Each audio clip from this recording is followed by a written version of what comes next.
Hello friends, welcome back to ಅಕಲ್ಲ. So ಇವತ್ತು ನಾವು ನ್ಯೂ ಪ್ರಾಡಕ್ಟ್ನ ಇಂಟ್ರೊಡ್ಯೂಸ್ ಮಾಡ್ತಾ ಇದ್ದೀವಿ. ಇರಲಿ, ಅದಕ್ಕಿಂತ ಮುಂಚೆ ಎಲ್ಲರಿಗೂ ಹೊಸ ವರ್ಷದ ಶುಭಾಶಯಗಳು. ಸೊ ಎಲ್ಲರಿಗೂ ಹೊಸ ವರ್ಷ ಖುಷಿ ತರಲಿ ಅಂತ, ಹಾಗೆ ಸಕ್ಸಸ್ ತರಲಿ ಅಂತ ನಾನು ಆಶಿಸ್ತೀನಿ. ಸೊ ನೆಕ್ಸ್ಟ್ ಈಗ ನಾವು ತೋರಿಸ್ತಾ ಇರೋದು ಒಂದು new product, hydraulic system for home made ಟ್ರ್ಯಾಕ್ಟರ್ಸ್ಗೆ ಅಂತ ಹೇಳಿ ಮಾಡಿದ್ವಿ. ಸ್ವಲ್ಪ ಹೆವಿ ಅಂತ ಕೇಳಿದ್ರು, ಅದಕ್ಕೋಸ್ಕರ ಮಾಡಿದ್ದೀವಿ. ಸೊ ಈಗ ನೋಡ್ಬೋದು ನೀವು, ಇದಕ್ಕೆ ಮೋಟ್ರ್ ಸಿಸ್ಟಮ್ ಯೂಸ್ ಮಾಡಿದ್ದೀವಿ. ಆ್ಯಂಡ್ ಒನ್ಸ್ ಕನೆಕ್ಟ್ ಮಾಡಿ ನೋಡೋಣ ಯಾವ ರೀತಿ ಅಂತ ವರ್ಕ್ ಆಗುತ್ತೆ ಅಂತ. ಸೊ ಇದಕ್ಕೆ ನಾವು 4 ವೋಲ್ಟ್ಸ್ ಬ್ಯಾಟ್ರಿನ ಕನೆಕ್ಟ್ ಮಾಡ್ತಾ ಇದ್ದೀನಿ. ಸೊ ಇದು ಅಪ್ ಆಗಿದೆ. ಸೊ ರಿವರ್ಸ್ ಮಾಡೋಣ ಮೋಟ್ರ್ ಡೈರೆಕ್ಷನ್ಸು. ಸೊ ನೋಡ್ಬೋದು, ಡೈರೆಕ್ಷನ್ ರಿವರ್ಸ್ ಮಾಡಿದ್ಮೇಲೆ ಇದು ಡೌನಿಗೆ ಬರ್ತಾ ಇದೆ. ಓಕೆ,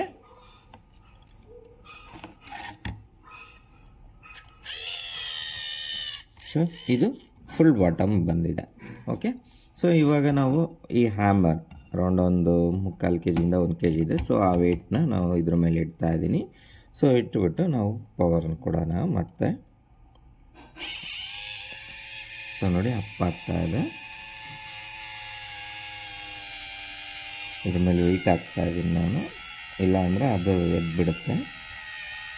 ಸೊ ನೋಡಿ, ಆರಾಮಾಗಿ ಲಿಫ್ಟ್ ಮಾಡ್ತಾ ಇದೆ. ಆಮೇಲೆ ಈಕ್ವಲ್ ಪ್ರೆಷರ್ ಬರೋದ್ರಿಂದ ಎರಡು ಸೈಡನ್ನು ನಮಗೆ ಈಕ್ವಲ್ ಆಗಿ ಮೇಲೆ ಕೆಳಗಡೆ ಮೂವ್ ಆಗುತ್ತೆ. ಸೊ ಈ ಪ್ರಾಡಕ್ಟ್ ಹೇಗಿದೆ ಅಂತ ಕಮೆಂಟ್ ಮಾಡಿ, ಹಾಗೆ ಈ ಪ್ರಾಡಕ್ಟ್ ಇಷ್ಟ ಆಗಿದರೆ ಲೈಕ್ ಮಾಡಿ, ಹಾಗೆ ನಮ್ಮ ಚಾನಲ್ನ ಸಬ್ಸ್ಕ್ರೈಬ್ ಮಾಡ್ಕೊಳ್ಳಿ. Thank you.